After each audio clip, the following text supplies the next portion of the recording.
Now, I absolutely love my old Mercedes-Benz, even though she does give me quite a few problems. Doesn't seem to be a month go by where something doesn't go wrong. But hey, I guess the good side is that Mary does give me content for my YouTube channel. And tonight is no different. I'm actually parked right outside Mercedes-Benz commercial in Gloucester, and this is where I'll be staying the night, because in the morning at 8 o'clock I have an appointment to have Mary's airbag changed. Mercedes have actually recalled Mary over safety concerns of the airbag. Apparently, over time, the propellant in the airbag has degraded and gone a bit funky. So if the airbag was to ever be deployed, it would send shrapnel flying everywhere inside the van, which isn't really a good thing. So here I am at silly o'clock at night, outside Rigor Commercial in Gloucester.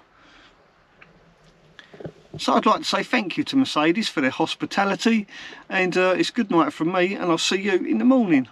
Well, I'm pleased to say that Mary has now got a brand spanking new airbag. Not only did they change the airbag, they changed all the switches as well, so my steering wheel looks pretty brand new, and it's got that nice new smell about it as well. So I've got that nice new feeling when I drive Mary. So I'm quite pleased that Mary got a recall to have her airbag changed, but unfortunately it didn't go without a hitch. That airbag recall or changeover was supposed to be completely free. It was complimentary from Mercedes. Didn't quite work out that way though. That little visit to Mercedes actually ended up costing me £640. Yep, 640 quid. And here's why.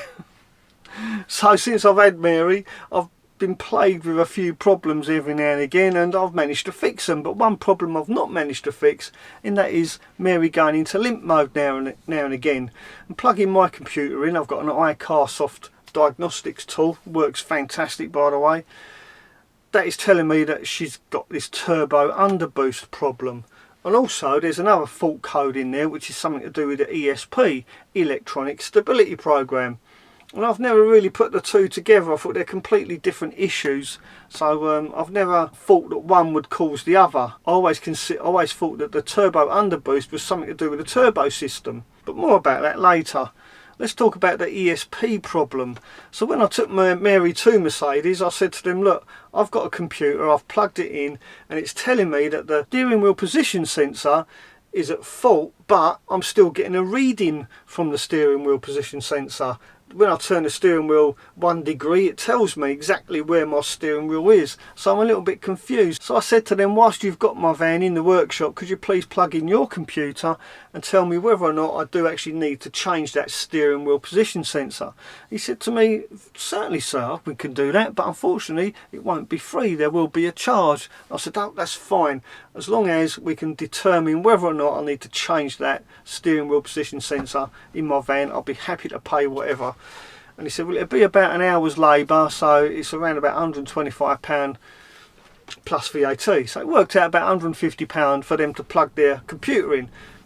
Perfectly fine with that, I said to them. So I handed him the keys, and Mary went off into their workshop. Well, she was in there for about an hour when the mechanic came out and he said to me, got some good news and bad news. Okay, what's the good news? Good news is your airbag's changed and everything's fine. Bad news is we did run the diagnostics on your van and we found more than one problem. There's quite a few faults showing up, so we can't actually pinpoint whether or not it is the steering wheel position sensor. You're going to have to bring your van back another day. And I'm like, oh, really, can't you just do it now? And he said it's showing up all these random codes. It's going to be at least a couple, maybe 3 hours. It may even take all day for us to diagnose what the problem is. So I'm like, okay, fair enough. So I left Mercedes, and on the drive back I've got all these other lights flashing up, and I'm like, oh no, what's going on here? It's even worse now than what it was when I took it there in the first place. And I wasn't feeling too well. I was really ill. I had like vertigo, my ears were blocked up because I've been swimming the day before and I'd got an infection, and I just weren't feeling like turning around and going back. So I thought I'd just go back the next day. So that's exactly what I did. I took Mary back to Mercedes, explained to the guy at reception what had happened. I said, look mate, I ain't been funny, but when I came in here yesterday I had one fault code on my van and now I've got 4. And I forgot to mention I'd actually plugged in my computer and found these other 4 codes, completely unrelated to the ABS or the ESP. One of the fault codes was to do with the ignition as well, so I was really worried about it. So he was really polite. I mean, I was kind of expecting a bit of a fight, but he said, "That's okay, sir, no problem. Pass me your keys and I'll get someone to look at it straight away." I was really quite pleasantly surprised. He said, "Have yourself a cup of coffee. We shouldn't be too long." So an hour later, the mechanic come out and he said, "Well, I've got some good news, I've got some bad news." I'm like, "Oh, just a bit of a deja vu moment," right? He said, "The good news is it's 100% your steering wheel squib that is at fault, and also we've got one in stock. So if you want us to change that, we can do that today." I said, "Yep, absolutely, change it." I said, "But what's the bad news?" He said, "The bad news is we've got some other fault codes as well we're not sure about, but if we change the steering wheel squib, it'll make it a lot easier to trace and track those other fault codes." I'm like, "Right, so how much is that going to cost?" He said, "Well, the squib is £170 and it'll probably be about another hour's labour." So I'm like, "Okay, so we're looking at around about 300 quid, right?" And he said, "Yeah, roughly." "Right, just do it. Do what you got to do." So off he went, and I said, just get it fixed." I was like, "Just get it fixed." So off he's gone, and he's come back. Steering wheel squib's done, absolutely perfect, no problem there. ESP light's gone out. Trouble is, we've still got these other underlying issues and these other fault codes that keep coming up.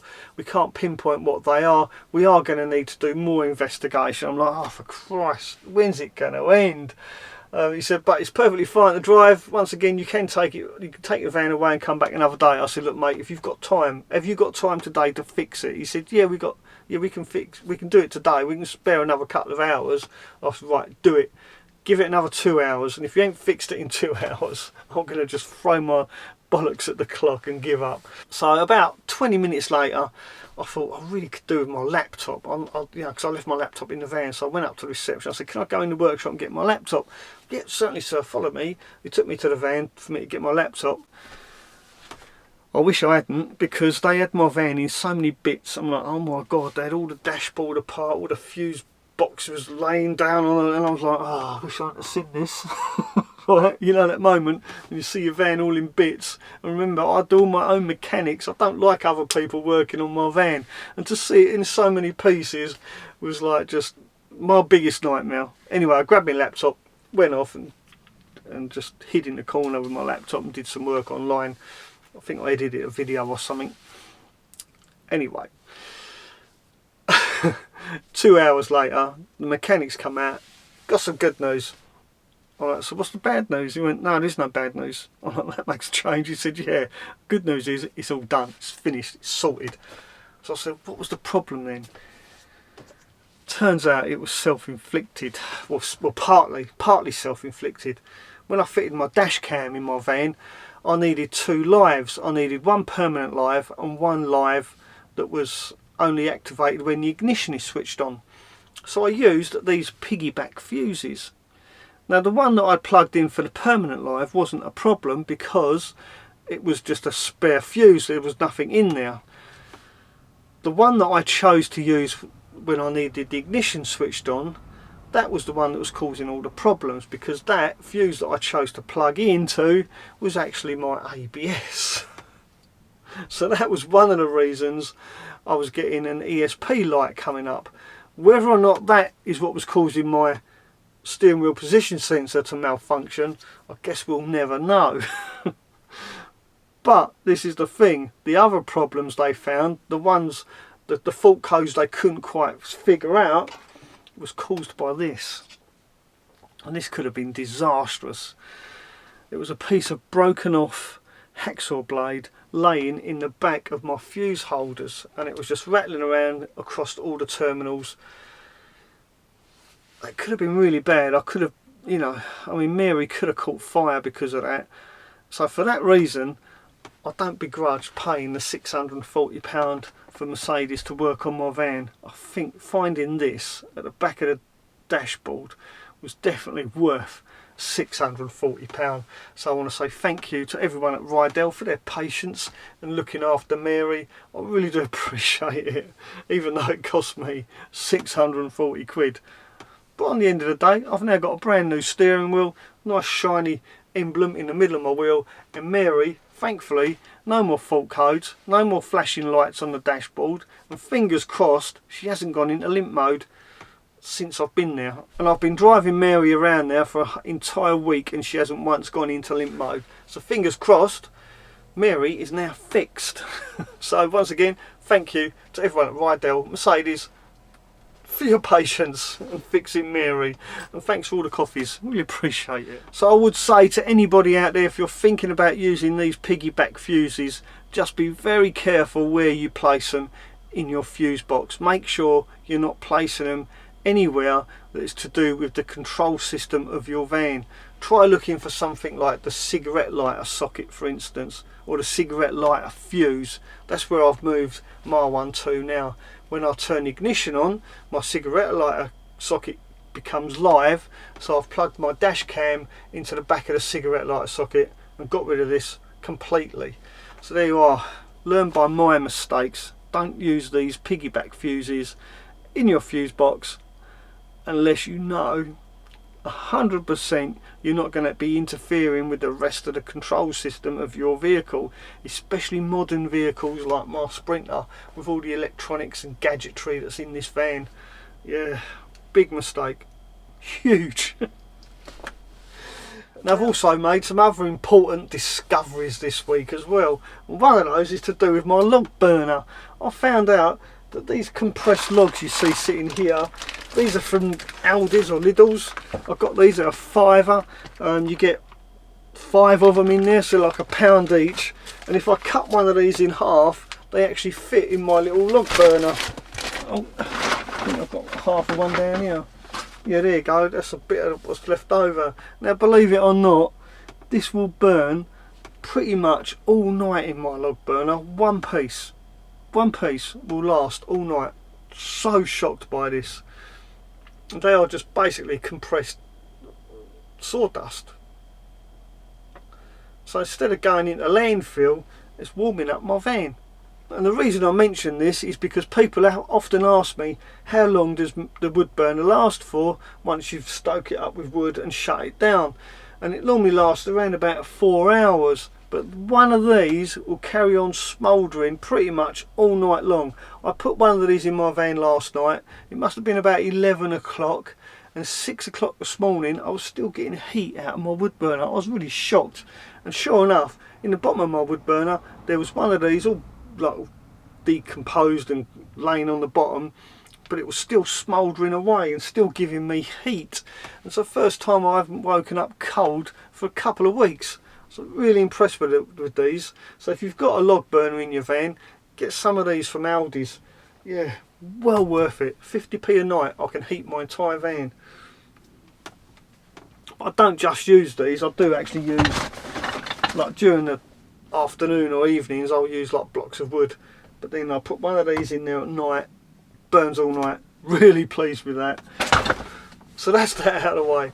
The other important discovery I made is that these chargers, what you get for electric toothbrush, as you can see, you need 240 volt for this, but this uses so little power. When I turn the inverter on, it draws about 100 watts, and that's a lot of draw from the battery bank just to charge an electric toothbrush. And it just so happened my electric toothbrush stopped working, so I didn't want to buy another one that you need to plug into 240 volt. I thought there's got to be someone out there that makes a toothbrush that you can charge off a USB. I'll just show you, this is my toothbrush. This is my electric toothbrush. Absolutely love this thing. Oh, yeah, it's the best, right? This isn't a paid promotion, but searching for a USB chargeable toothbrush, I came across this. It's exactly the same charger, but look, it plugs in with USB. So now I don't have to turn on my inverter to charge my toothbrush. I can charge it off of USB, which saves a ton of power. Brilliant. I just wanted to share that with you because I'm quite excited about it. And I got this off of Amazon. So if you've got one of these toothbrushes, I highly recommend getting a USB charger for it. I didn't even know they made these. 10 quid. I'll leave a link in the description for your convenience, of course. There you are. So this week has been a week of discovery for me, and if you're new here and you've only just discovered my YouTube channel, then please do consider subscribing. Don't forget to give this video a thumbs up, and I'll see you very soon. Thanks for watching. Ta-ra for now.